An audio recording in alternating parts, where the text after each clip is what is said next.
Hey Boris, let's go through this workout real quick.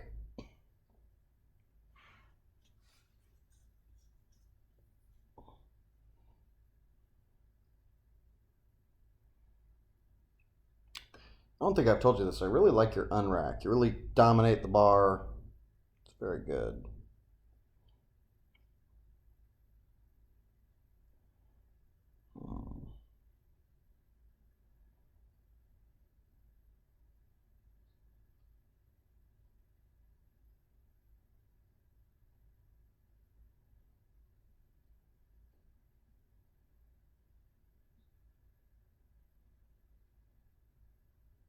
Cool, man. Let's look at something really quick here. First off, you see the bar path? How it's traveling forward as you go down? That's a result of not getting the knees and hips in the right position earlier in this movement, okay? So you're kind of pushing toward your toes the whole time because the knees aren't getting set earlier. See how they take the whole movement just to get set, and the hips aren't getting back quite as far as they ought to be either. So that's a two-pronged thing.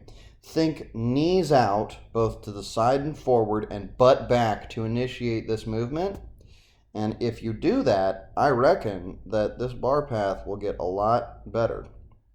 Alternatively, if that feels like you're just thinking about way too much, you can stop right here and get onto your heels a little bit, and then get onto your toes. Get on your heels, get onto your toes, and find that spot right there in the middle. It's where your Adidas are poking into you, okay? They're poking into your foot right where you need to be. If you focus all your weight on that area, and then if you go through this whole descent with all your weight focused on that area, and you come back the same way, you will have done the squat properly, okay? So either one works as long as it produces this nice vertical bar path. Please do record from this angle again next time so that I can check our work. But that would be the next best improvement that we could see. Now I like this start position a lot better. Those forearms are a lot more vertical. Probably could have a tighter armpit here. It's hard to tell, but my guess is you could tighten up just a little bit there. Think armpits tight. And look at that. That just looks a whole lot better. Still a little bit of asymmetry here with the left side, but that's not entirely unusual. That looks really good. So I'd say tighten up those armpits a little bit. Let's see if we can see anything else here.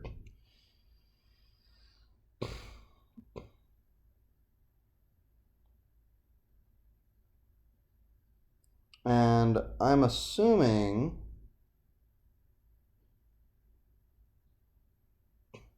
that we are doing the, hold on one more time, 1.0, right? Just want to check in and make sure. Are you serious that this is not speeded up? That's really how fast you move? Good Lord, man. Yeah, I just want to double check and make sure that we're using the 1.0. You're not currently trying to do the 2.0. If you are, then we can we need to make a couple adjustments there. Next press video, please film from the side again. I think I like our grip a lot better. And now these deadlifts, the first thing I'm going to call you on is this. See how your toes are up? You're on your heels a little bit, okay? All the same toe heel thing can be done on the deadlift to the same effect. If you are on your midfoot when you pick up the bar, it is almost impossible to mess anything up, okay? And alternatively, if you are not on the middle of your foot when you pick up the bar, it is much more difficult not to mess anything up. But that's a good adjustment right there.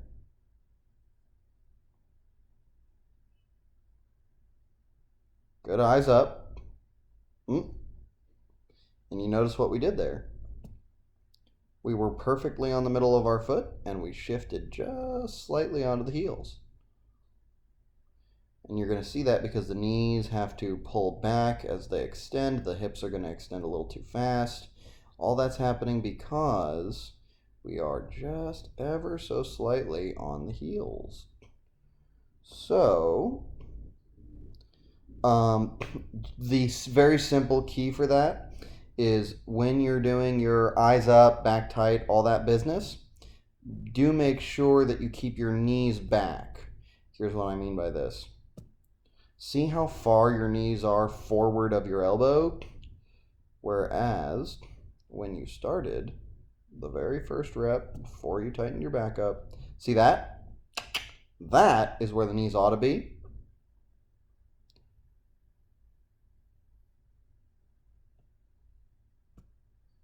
And that is where the knees start. See the difference? So let's make sure to tighten that up. Keep your knees back.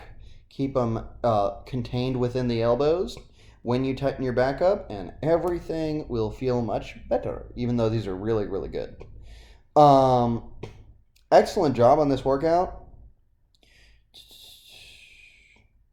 Again, I wouldn't really worry that much about the asymmetry. It's not entirely unusual. Just keep reining that sucker in. More than likely, it's both a nervous system thing and a musculoskeletal system thing. So it's just going to take a while for that arm to wake up and realize that it has to be part of the party. It's not that big a deal, though. As long as we LP properly and we load properly, it'll figure itself out, and you'll be pressing big numbers in no time. Let me know if you have any questions about this. No way I'm hitting depth here. Let me double check that. But I was pretty sure. Yeah. Yep, and that's a problem. That's actually a part of the same, or a symptom of the same problem that I was pointing out earlier. Boom. Oh, that might have been depth.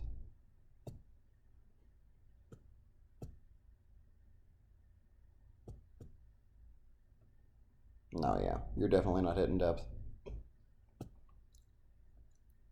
Cool. That's also part of the same problem. If the hips do not go back far enough, and if you are too far on your toes, your knees are more horizontal than they need to be at the bottom position. And the more horizontal your knees are, the lower your patella gets. The lower your patella gets, the harder it is for your hip, your acetabula, to descend below the plane of the patella. So you see here, you're actually pretty darn close. That's probably depth if you're not on your toes. I would bet $1 million that if you rocked this system back over the midfoot, that's depth, okay? So that's the key there. Still the same exact thing. Knees out, as in thighs spread apart and knees traveling forward, but back early, or alternatively, you can definitely do the midfoot rock. All right, Boris, I hope all this helps out. Do let me know if you have any questions, and you will hear from me soon.